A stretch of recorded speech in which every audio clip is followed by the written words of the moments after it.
INFJs have garnered this reputation as being sage-like fountains of wisdom, and I don't really disagree with that. But there are sides to INFJs that I don't hear being mentioned that much, namely, their dark side.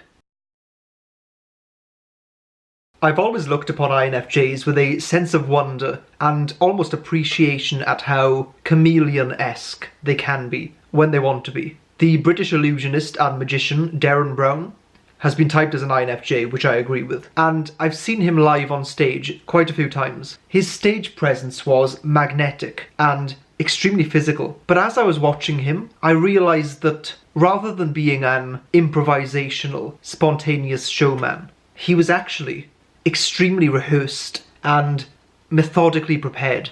Going back to see Derren Brown in subsequent shows basically confirmed my assumptions. Little moments that you'd swear happened just on the night you went to see him happened again each time, and with equal smoothness. I was like, this is an act. Big revelation, I know, that someone on stage was acting. But he wasn't purporting to be a character. He was implying that this is just how he is. And it was just so convincing.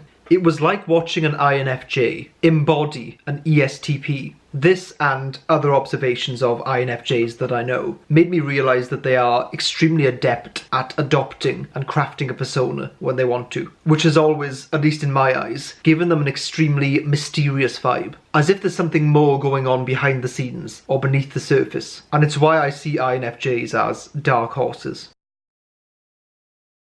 The thing that comes to mind when I think of NI and FE working together is mentoring and manoeuvring people. I wanted to use the word manipulation there, but for some reason it just generates a negative reaction. With INFJs, it's almost always manipulation that they feel is for the good of the person involved. Unlike the ENTP, who can use their NE and FE to simulate all the possible reactions a person will have and generate responses for all of those reactions. Fundamentally, it's a responsive and reactive frame of reference. The INFJ, because of their NI, is much more proactive in this regard. The INFJ uses their NI to decide on a path that they want to direct the person onto. Then they use their extroverted feeling and introverted thinking to figure out the person's drives and motivations and how they could solve that person's problems for them, or better yet, get the person to solve their own problems. So let me give you an example of an INFJ puppet master bringing about their NI vision. This example is quite close to home. On one side of my family, things are interesting. Lots of weird and wonderful individuals. Dysfunctional would be the word I'd use. Like any family, really. But my nan, or grandmother, who I believe is an INFJ, tries to pull all of these often chaotic characters together as one big happy family. An example happened recently when it was my dad's birthday. Now, I don't really give a f*** about birthdays. Whether it's me, you, Jesus, I just don't care. So I messaged my nan saying, listen, I haven't bought any presents for dad, and I'll be over in an hour for food. I saw that she'd read the message extremely quickly, which is always a bad sign. So I thought, here we go. The message said, be here in 10 minutes. I'll give you money.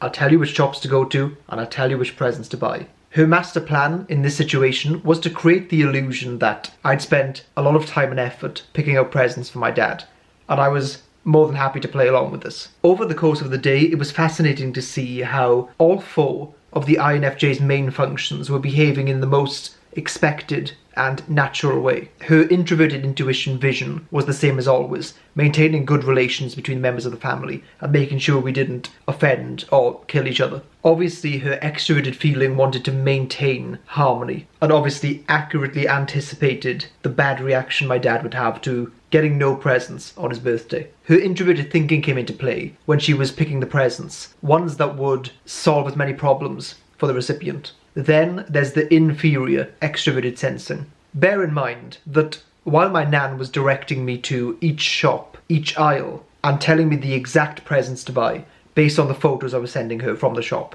during all of this time, she had not left the comfort of her couch. The extroverted sensing in this task was completely outsourced to me. And this is the struggle of inferior SE. INFJs often maximise their impact in life when they can get other people to carry out their plans for them. Of course, INFJs can achieve great things purely on their own, but having minions just makes things easier. There's even a common trope that you'll see in fiction, where there's an INFJ character who is like a mentor figure for the hero. This mentor character is often more capable and more powerful than the hero, yet they need the protagonist to do the actual adventure part of the story. INFJs have polar extroverted thinking, so you can think of it as the function they struggle with the most. When a high extroverted thinking user is presented with a task, there's almost an instantaneous prioritization process that occurs. If you are spontaneously handed a grocery list, high TE users can find the most efficient route around the supermarket to get each item. If you need to suddenly pack up all your things very quickly into multiple bags, TE users will methodically focus on one bag at a time and find all the items for that bag, then move on to the next one. An INFJ will just wander around the room, randomly spotting objects in no particular order and place them into any of the bags, then realize at the very end that the largest object has been left to last, resulting in needing to remove everything from the bag. Essentially, it's a difficulty in organizing things. Taking the raw data, like a grocery list or a group of items, then organizing them efficiently to achieve a specific goal. Many people want to be INFJs. Maybe this is simply because they're considered by some people to be the rarest type, although that is debatable. One thing I've noticed with actual INFJs is they are quite mystified as to why anyone else would want to be one. Gandhi, who, oddly, went to the same university as my ENTP roommate in London, said, "In a gentle way, you can shake the world." INFJs are the ultimate exponents of soft and subtle power.